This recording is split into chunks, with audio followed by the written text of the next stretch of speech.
ہم نے موسیٰ کی طرف وحی بھیجی کہ ہمارے بندوں کو راتوں رات لے نکلو، البتہ فرعونیوں کی طرف سے تمہارا تعاقب کیا جائے گا۔ تو فرعون نے شہروں میں نقیب روانہ کیے اور کہا کہ یہ تھوڑے سے لوگوں کی جماعت ہے اور یہ ہم سے غصہ کھا رہے ہیں اور ہم سب ان سے خطرہ رکھتے ہیں۔ آخر ہم نے ان کو باغوں اور چشموں سے نکال دیا اور خزانوں اور نفیس مکانات سے ان کے ساتھ ہم نے اسی طرح کیا اور ان چیزوں کا وارث بنی اسرائیل کو بنا دیا۔ تو انہوں نے سورج نکلتے وقت ان کا تعاقب کیا۔ پھر جب دونوں جماعتیں آمنے سامنے ہوئیں تو موسیٰ کے ساتھی کہنے لگے کہ ہم تو پکڑ لیے گئے۔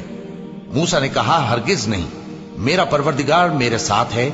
وہ مجھے رستہ بتائے گا۔ اس وقت ہم نے موسیٰ کی طرف وحی بھیجی کہ اپنی لاٹھی سمندر پر مارو، تو سمندر پھٹ گیا، سو ہر ایک ٹکڑا یوں ہو گیا کہ گویا بڑا پہاڑ ہے،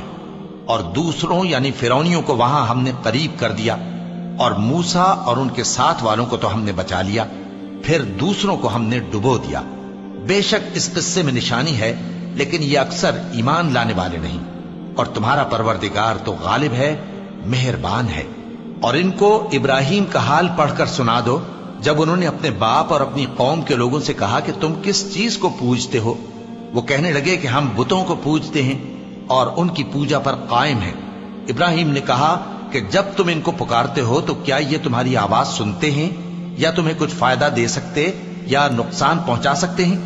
انہوں نے کہا نہیں، بلکہ ہم نے اپنے باپ دادا کو اسی طرح کرتے دیکھا ہے۔ ابراہیم نے کہا کیا تم نے دیکھا کہ جن کو تم پوجتے رہے ہو، تم بھی اور تمہارے اگلے باپ دادا بھی، تو وہ میرے دشمن ہیں، مگر رب العالمین میرا دوست ہے، جس نے مجھے پیدا کیا ہے سو وہی مجھے رستہ دکھاتا ہے، اور وہ جو مجھے کھلاتا اور پلاتا ہے، اور جب میں بیمار پڑتا ہوں تو مجھے شفا بخشتا ہے، اور وہ جو مجھے موت دے گا اور پھر زندہ کرے گا، اور وہ جس سے میں امید رکھتا ہوں کہ قیامت کے دن میرا قصور بخشے گا۔ اے پروردگار، مجھے علم و دانش عطا فرما اور نیکوکاروں میں شامل فرما، اور بعد والے لوگوں میں میرا ذکر نیک باقی رکھیو، اور مجھے نعمت کی بہشت کے وارثوں میں شامل کیجو، اور میرے باپ کو بخش دے کہ وہ گمراہوں میں سے ہے، اور جس دن لوگ اٹھا کھڑے کیے جائیں گے مجھے رسوا نہ کیجو، جس دن نہ مال ہی کچھ فائدہ دے سکے گا اور نہ بیٹے، ہاں جو شخص اللہ کے پاس بے روک دل لے کر آیا وہ بچ جائے گا، اور بہشت پرہیزگاروں کے قریب کر دی جائے گی، اور دوزخ گمراہوں کے سامنے لائی جائے گی، اور ان سے کہا جائے گا کہ جن کو تم پوجتے تھے وہ کہاں ہیں؟ یعنی جن کو اللہ کے سوا پوجتے تھے، کیا وہ تمہاری مدد کر سکتے ہیں یا خود بدلہ لے سکتے ہیں؟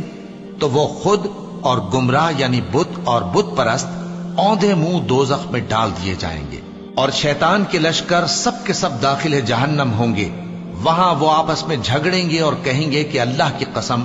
ہم تو کھلی گمراہی میں تھے جبکہ ہم تمہیں رب العالمین کے برابر ٹھہراتے تھے، اور ہم کو ان گناہگاروں ہی نے گمراہ کیا تھا، تو آج نہ کوئی ہمارے لیے سفارش کرنے والا ہے اور نہ کوئی گرم جوش دوست، تو کاش ہمیں دنیا میں دوبارہ جانا ہو تو ہم مومنوں میں ہو جائیں۔ بے شک اس میں نشانی ہے اور ان میں اکثر ایمان لانے والے نہیں، اور تمہارا پروردگار تو غالب ہے، مہربان ہے۔